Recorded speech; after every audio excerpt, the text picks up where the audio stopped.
નમસ્કાર વિદ્યાર્થી મિત્રો, આપણે અગાઉના પિરિયડમાં મૂક્યું હતું ત્યાંથી આપણે શરૂઆત કરીએ તો કે હવે આગળ આપણે ભરીશું ધોરણ 12 બોમ્બ વાણિજ્ય વ્યવસ્થા પાઠ નંબર 10 ભણી રહ્યા છીએ.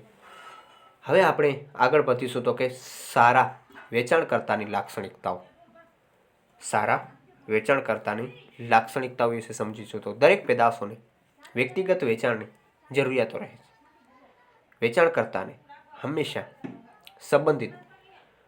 સંભવિત ગ્રાહકોની શોધ કાઢે છે. પેદાશ નિર્દેશન દરમિયાન થતી વાતચીત અને પેદાશ વિશેની જાણકારી સંભવિત ગ્રાહકોને ખરેખર ગ્રાહકોમાં ફેરવી નાખે છે. વ્યક્તિગત વેચાણ દ્વારા વેચાણકર્તા ગ્રાહકોની ફેશન, ટેવ, વલણ, અભિરુચિ વગેરે બાબતોની માહિતીગાર થાય છે.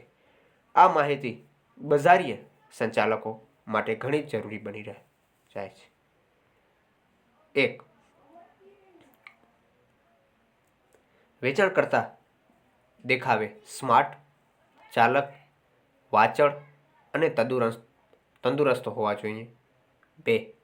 વેચાણકર્તા વાતચીતમાં કુશળ, બુદ્ધિ ચાતુર્યની ભરપૂર અને આવડતવાળો હોવો જોઈએ. 3. વેચાણકર્તામાં સૌથી વધુ મહત્વની બાબત તેની સંભવિત ગ્રાહકો સાથે વાતચીત કરવાની કુશળતા, નવી પેદાશ રજૂ કરવાની શૈલી અને ગ્રાહકને સમજાવવાની આવડત છે. 4. વેચાણકર્તા જે પેદાશોની રજૂઆત સંભવિત ગ્રાહકોને કરે છે તે પેદાશ અંગેની બધી જ ટેકનિકલ માહિતી તેની પાસે હોવી જોઈએ. 5. પ્રમાણિકતા અને વેચાણકર્તા માટે જરૂરી ગુણ કહી શકાય. વેચાણકર્તા પ્રમાણિક અને સારા ચારિત્ર્યવાળો હોવો જોઈએ. એ પોતાના કામ પ્રત્યે ગંભીર અને નિયમિત હોવો જોઈએ. 6. વેચાણકર્તા તેના ધંધાકીય એકમના પ્રતિનિધિ તરીકે રજૂ થાય છે. આથી તે વિનમ્ર હોવો જોઈએ. વેચાણકર્તાની વર્તણૂકની આધારે જ તેના ધંધાકીય એકમ વિશે છાપ ઊભી થાય છે. 7. આદર્શ વેચાણકર્તા સતત ઉત્સાહી, શિસ્તબદ્ધ અને મહત્વાકાંક્ષી હોવો જોઈએ. હવે આપણે આગળ ભણીશું વેચાણ વૃદ્ધિ અને વેચાણ વૃદ્ધિનો ખ્યાલ. વેચાણ વૃદ્ધિ એ જાહેરાત અને વ્યક્તિગત વેચાણ સાથે ઉપયોગમાં લેવામાં આવતું અભિવૃદ્ધિનું મહત્વનું અંગ છે. જાહેરાત અને વ્યક્તિગત વેચાણ એ હંમેશા પેદાશ વિશે જાણકારી આપે છે અને વેચાણ વૃદ્ધિ એ માલ સેવા ત્વરિત ખરીદવાની કારણ પૂરું પાડે છે. વેચાણ વૃદ્ધિ એ એવી યુક્તિઓનો સમૂહ છે જે દ્વારા ગ્રાહકોનું પેદાશ માટે ત્વરિત આકર્ષણ ઊભું થાય છે અને પેદાશોનું વેચાણ થાય છે. હવે આપણે વ્યાખ્યા ભણીશું. કોટલરના જણાવ્યા મુજબ વેચાણ વૃદ્ધિ એ ટૂંકા ગાળાના એવા લાભો છે કે ગ્રાહકોને માલ કે સેવાની ખરીદી કરવા માટે પ્રોત્સાહિત કરે છે. વેચાણ વૃદ્ધિ ગ્રાહકોને ત્વરિત અસર કરે છે. હવે આપણે આગળ ભણીશું વેચાણ વૃદ્ધિની પ્રયુક્તિઓ. 1. વળતર.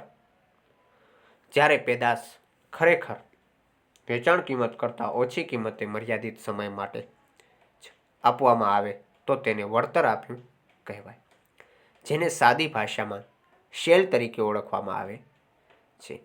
સામાન્ય રીતે આવી પ્રયુક્તિ ધંધાકીય એકમોનો આધાર સ્ટોક ઘટાડવા માટે કરવામાં આવે છે. 2. વટાવ. ભાવપત્રકની કિંમતના અમુક ટકા રકમ ઓછી લેવામાં આવે તો તેને વટાવ કહે છે. ઘણીવાર વિદ્યાર્થી મિત્રો ઉત્પાદકો પોતાની ક્ષતિવાળો માલ વટાવે વેચી દે છે. આના કારણે ગ્રાહકો ઝડપથી આકર્ષાય જાય છે. 3. જાહેરાતની કૂપન. આ પ્રયુક્તિઓમાં બજાર કરતાં જાહેરાતની અસરકારકતા ચકાસે છે અને ગ્રાહકોને લાભ પણ આપે છે. આ પ્રયુક્તિમાં ગ્રાહકે જાહેરાતનું કટિંગ અથવા ખાલી પ્રક્રિયા વિતરકનું આપવાનું રહે છે, જેના બદલામાં ગ્રાહકોને અમુક ખરીદી પર અમુક ચોક્કસ રકમ બાદ આપવામાં આવે છે. 4. ભેટ. ઘણીવાર પેદાશોની ઉપર નાના જથ્થાની તેજ પેદાશોની મફત આપવામાં આવે છે. દાખલા તરીકે સાબુની ખરીદી પર એક સાબુ મફત આપવાની ધંધાકીય એકમમાં જાહેરાત કરે છે. ઘણીવાર પેદાશોની કિંમત એ જ રાખીને પેદાશમાં જથ્થામાં વધારો કરવામાં આવે છે. દાખલા તરીકે શેવિંગ ક્રીમનું 20% વધુ જથ્થો પેદાશોની એ જ કિંમત આપવામાં આવે છે. 5. અન્ય પેદાશોની ભેટ. ગ્રાહકની જરૂરિયાતોને ધ્યાનમાં રાખી ઘણીવાર મુખ્ય પેદાશોની ભાગ સાથે ગૌણ પેદાશો મફત આપવામાં આવે છે. દાખલા તરીકે ટૂથપેસ્ટ સાથે ટૂથબ્રશ મફત આપવામાં આવે છે. ઘણીવાર મુખ્ય પેદાશની સાથે કોઈપણ સંબંધ ન ધરાવતી પેદાશોની ભેટ આપવામાં આવે છે.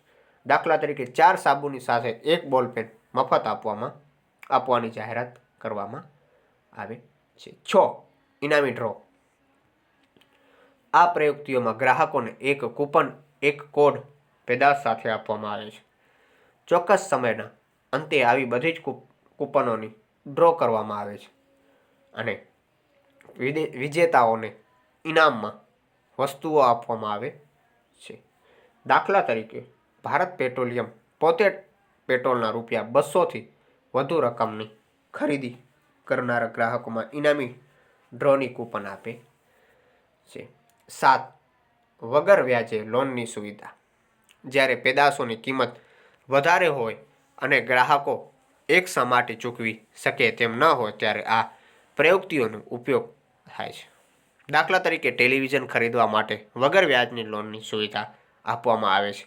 ગ્રાહક નજીવી રકમ ચૂકવી પેદાશોનો ઉપયોગ શરૂ કરી શકે છે. 8. નમૂનાની વિગત. ઘણીવાર ખાસ પદાર્થો કે નજીવી કિંમતની વસ્તુઓ આવી નમૂનાને વિતરણ કરવામાં આવે છે. સામાન્ય રીતે આ વિતરણ ગ્રાહકોને પેદાશોનો અનુભવ આપવા માટે કરવામાં આવે છે. શેમ્પૂ, સાબુ, તેલ વગેરે પેદાશોનું નામ પેકિંગનું મફત નમૂના તરીકે વિતરણ કરવામાં આવે છે. 9. સ્પર્ધાઓનું આયોજન.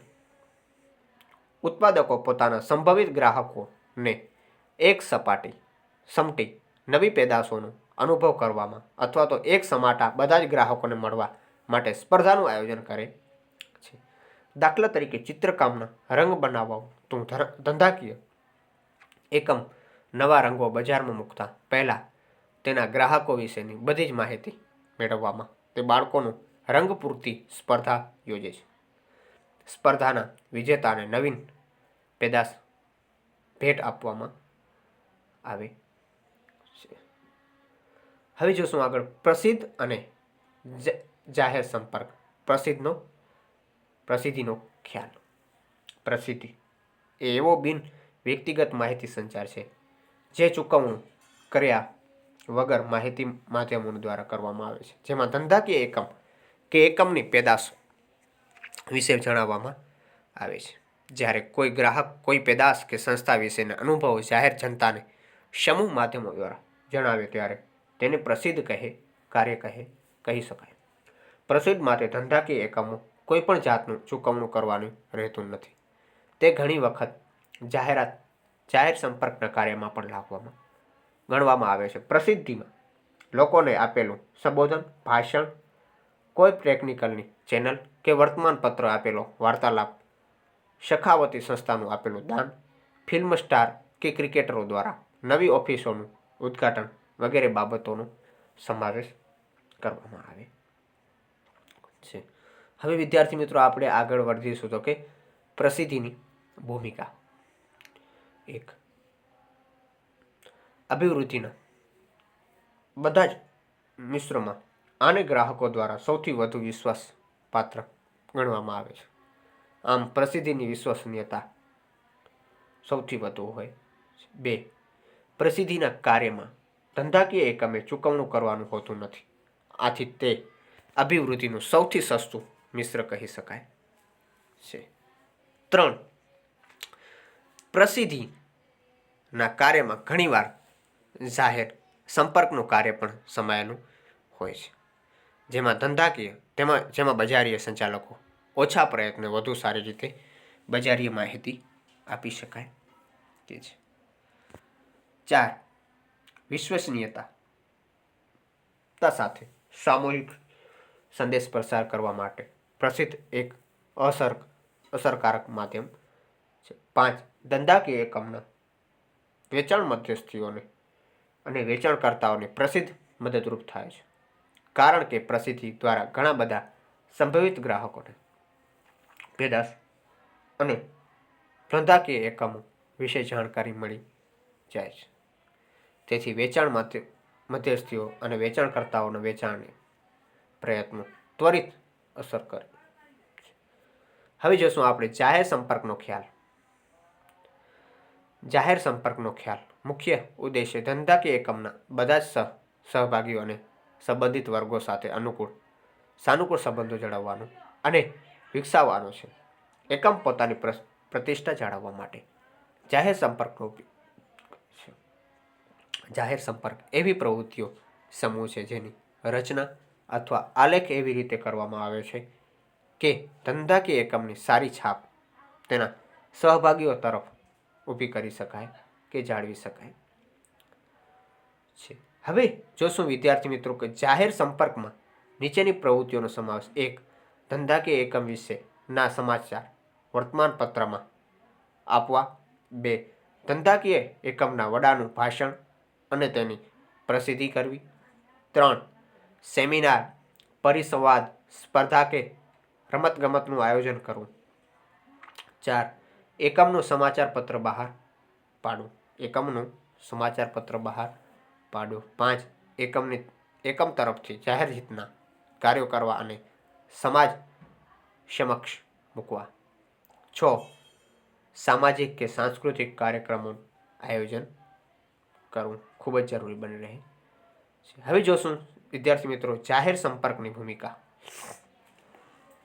1. વર્તમાન પત્રો સાથે સારા સંબંધો ધંધાકીય એકમની સારી છાપ ઊભી કરવા માટે જરૂરી છે.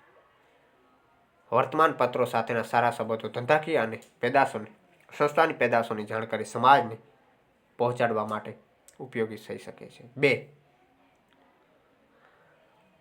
જ્યારે ધંધાકીય એકમ નવીન પેદાશોનું ઉત્પાદન કરે અથવા તો બજારમાં મૂકી ત્યારે તે જાહેર કરવામાં આવે અને તે અંગેની જાગૃતિ ભાગરૂપે કાર્યક્રમો રાખવામાં આવે. તેના લીધે પેદાશોની જાણકારી સત્તાવાર રીતે બહાર પાડી શકાય. 3. સંસ્થાના સમાચારો, કર્મચારીઓની સ્થિતિ, સંસ્થાની સ્થિતિ અને સંસ્થાને મળેલા પુરસ્કારો વગેરે બાબતો જાણ કંપનીને સમાચાર પત્ર કે સામાયિક બહાર પાડી સંસ્થાકીય સારી છાપ ઊભી કરી શકાય છે. 4. એકમના ચેરમેનનું ભાષણ વિવિધ માધ્યમો દ્વારા આપવામાં આવે છે. તેના દ્વારા એકમની ભાવિ નીતિઓ વિશે અન્ય સહભાગીઓને જાણ કરી શકાય છે, જેથી ધંધાકીય એકમના સામાજિક સંબંધો સુધરે છે. 5. સામાજિક કાર્યોમાં અને સાંસ્કૃતિક કાર્યક્રમો સહભાગી થવાની ધંધાકીય એકમની સમાજ પ્રત્યેની જવાબદારી અંગે પણ જનતાને જાણ કરી શકાય છે અને સંસ્થાની સારી છાપ ઊભી કરી શકાય છે. 6. જાહેર હિતના કાર્યોમાં જેવા કે બગીચાઓની જાળવણી, સમારકામ, ફૂટપાથનું કામ, રોગ નિદાન કેમ્પ્સ, વૃક્ષારોપણનું કાર્ય, પાણી પુરવઠાનું કાર્ય જે તે શહેરોમાં પ્રશ્નોના નિરાકરણ સહભાગી થઈ એક વિશિષ્ટ છાપ ઊભી કરવામાં મદદરૂપ બને છે. તો વિદ્યાર્થી મિત્રો, આ જોયું આપણે જાહેર સંપર્કની ભૂમિકાઓ શું શું છે. તો 10મો પાઠ આપણે અહીંયા પૂરો કરીશું. Okay, thank you.